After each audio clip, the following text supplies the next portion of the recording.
कबीर साहब में भी कबीरपंथी लोगों ने लगा दिया चमत्कार कि कबीर आकाश से उतर गए काशी के लहर तालाब में, कहा राम खीर से आ गए, सीता खेत से आ गई, भीष्म पितामह गंगा से आ गए, सुखदेव जी सुग्गा से आ गए, अगस्त मुनि घैला से आ गए, कर्ण सूर्य से पैदा लिया। संभव है? कारण कार्य व्यवस्था को कहीं कहां रख दीजिएगा? कारण कार्य व्यवस्था को कहां ले जाइएगा? बिना कारण के कार्य होगा? माटी हो पानी, माटी पानी हो और कुम्हार हो और चाक डंडा न हो, काम हो जाएगा? और चाक डंडा हो, कुम्हार हो, अब मिट्टी पानी न हो, तब क्या होगा? काम होगा? और मिट्टी पानी हो, चाक डंडा हो और कुम्हार न हो, तब क्या होगा? कारण तीन है, उपादान कारण, निमित्त कारण और साधारण कारण। जब तीनों कारण लगते हैं तो कार्य प्रारंभ हो जाता है। अगर मां न हो, पिता न हो तो ये शरीर कहां से बनेगा? आकाश में कैसे बन गया शरीर? मैं तो कहता हूं किसी विद्यार्थी को अगर एग्जामिनेशन में पूछा जाए कि सदगुरु कबीर कैसे आए और वो विद्यार्थी लिख दे आकाश से आए, तो एग्जामिनर नंबर देगा कि काटेगा? फेल होगा लड़का कि पास होगा? बोलिए, फेल होगा ना? बंधुओं, ये चमत्कार की बात बोल बोल करके जब भगवान राम विवाह करने जनकपुर गए तो मरवा पर बैठे हुए थे। जब दुल्हा जाता है विवाह करने तो गांव के माने युवती लड़की सब दुल्हा से मजाक करने के लिए आती है। जब राम मरवा पर बैठे थे तो जनकपुर के लड़की सब, युवती सब आ गई और भगवान राम से कहती है, ए पाहुन जी, अति उदार कर तू तीदार, अवधपुरी की बामा, खीर खाए पैदा सुत करती, पति कर कुछ नहीं कामा। ए पाहुन जी, आपके अयोध्या के नारी सब इतना उदार विचार की है, खीरे खा के बच्चा पैदा करती है, दुल्हा के कोई जरूरी नहीं। अयोध्या में दुल्हा के कोई जरूरी नहीं है, खीर से बच्चा पैदा होता है। भगवान राम तो लजा गए।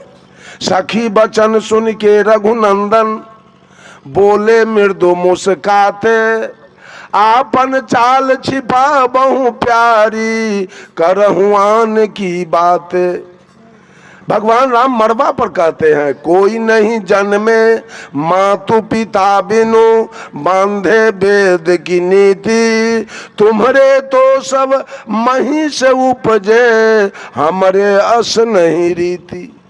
कहा क्या अपना शिकायत छिपाती हो, हमको बेइज्जत करने आई हो मरवा पर? अरे यही ना कहने आई हो कि अयोध्या में खीर से बच्चा पैदा होता है, दुल्हा के जरूरी ना है। तो हम भी सुने हैं जनकपुर में खेत से बच्चा पैदा होता है, दुल्हन के जरूरी ना है। ये चमत्कार की बात सब, झूठ फूस की बात सब बता बता करके इस भोली भाली जनता के, देखिए अध्यात्म में, अध्यात्म जिसका नाम है उसमें कोई मिलावटबाजी करता है, उसमें कोई झूठ फेंकता है, उसमें कोई गलत बात बोलता है, तो उसके ऐसा गद्दार इस धरती पर कोई नहीं माना जाएगा। क्यों? दूध में पानी मिलाया गया उतना नुकसान नहीं होगा, आटा में चोकर मिलाया गया उतना नुकसान नहीं होगा, घी में डलडा मिलाया गया उतना नुकसान नहीं है, चावल में कंकर मिलाया गया उतना नुकसान नहीं है। लेकिन अध्यात्म में चमत्कार मिलाया गया तो जनता के लिए स्वर्ग नरक का सवाल पैदा लेता है, कल्याण का सवाल पैदा लेता है। ये मिलावटबाजी करने वाले एक नंबर के हत्यारा माने जाएंगे। किसी के जीवन को इन्होंने नुकसान पहुंचाना शुरू किया है। बंधुओं, जरा इस पर विचार किया जाए। मैंने कहा श्रद्धावादी बनो तो मां के प्रति श्रद्धा रखो, इसलिए कि मां का दिया हुआ ये तन है आपका। मां का दिया हुआ ये तन है।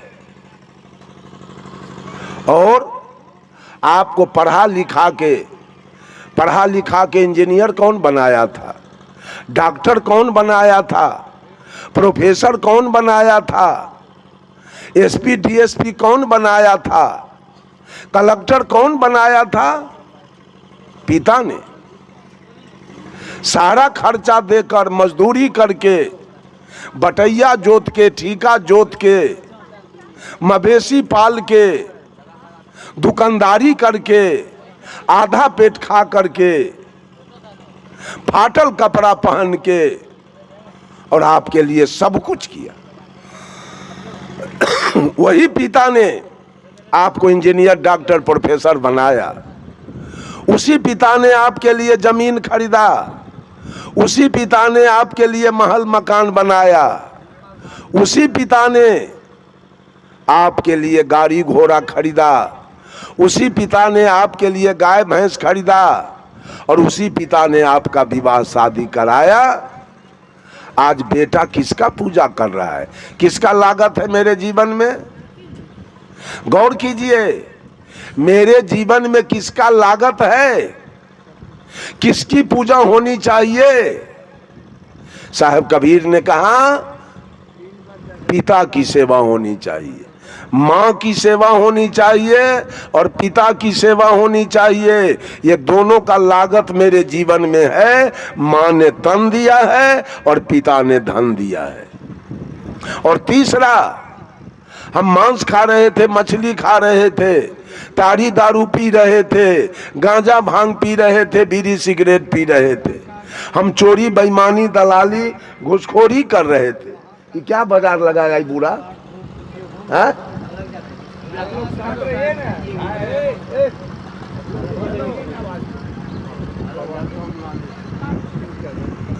बंधुओं, हमारे ऊपर पंचायती हो रही थी, हम पंचायती में थूक चाट रहे थे, हम कहीं गाली सुन रहे थे, लात जूता खा रहे थे, हम जेल जा रहे थे। इन सारे पाप कर्मों से मुझे निकाला किसने? तो लागत मेरे सदगुरु का मेरे जीवन में है कि सदगुरु ने सारे पाप कर्मों से हमको अलग कर दिया। तो माँ ने तन दिया, पिता ने धन दिया, और गुरु ने ज्ञान दिया।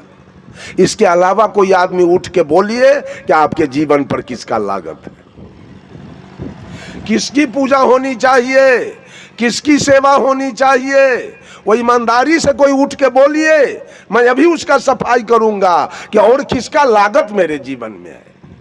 अगर आप अपने को हिंदू मानते हैं, हिंदू तो कबीर के शब्दों में कोई है नहीं, कबीर के शब्दों में सब मानव है, सब आदमी है, सब इंसान है।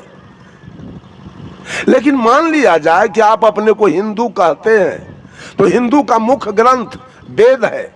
और वेद ने किस देवता को माना? वेद ने कहा मातृ देवो भव, वेद ने कहा पितृ देवो भव, वेद ने कहा आचार्य देवो भव, और वेद ने कहा अतिथि देवो भव।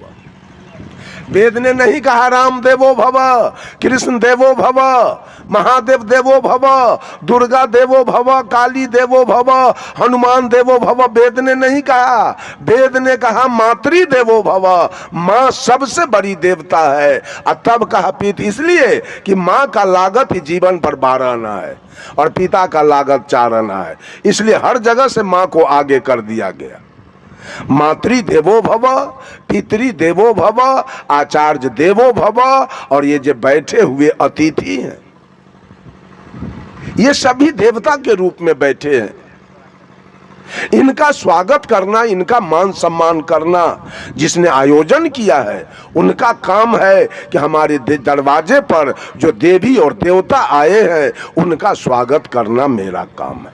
ये 4 देवता है। विवेकानंद जी ने तो 2 देवता और बढ़ाया, विवेकानंद जी 2 देवता और बढ़ा दिया, मूर्खो देवो भव, और मूर्खो देवो भव और दरिद्रो देवो भव, 2 देवता और बढ़ा दिया गया। बंधुओं, यही आपके देवता हैं। इनका लागत, इनका कर्ज आपके सिर पर है। इनका कर्ज सधा लीजिए, इनका लागत वापस कीजिए। अगर आप वापस नहीं करते हैं और जिंदगी भर अंधश्रद्धा में पड़कर जहां तहां अगरबत्ती बार रहे हैं, जहां तहां पानी ढार रहे हैं, जहां तहां नमस्कार प्रणाम कर रहे हैं, ये सारा कर्जा बकाया रहेगा और आपको कभी मुक्ति मिलने वाली और कभी कल्याण मिलने वाला नहीं होगा। अंत में आपको नरकगामी बन जाना पड़ेगा।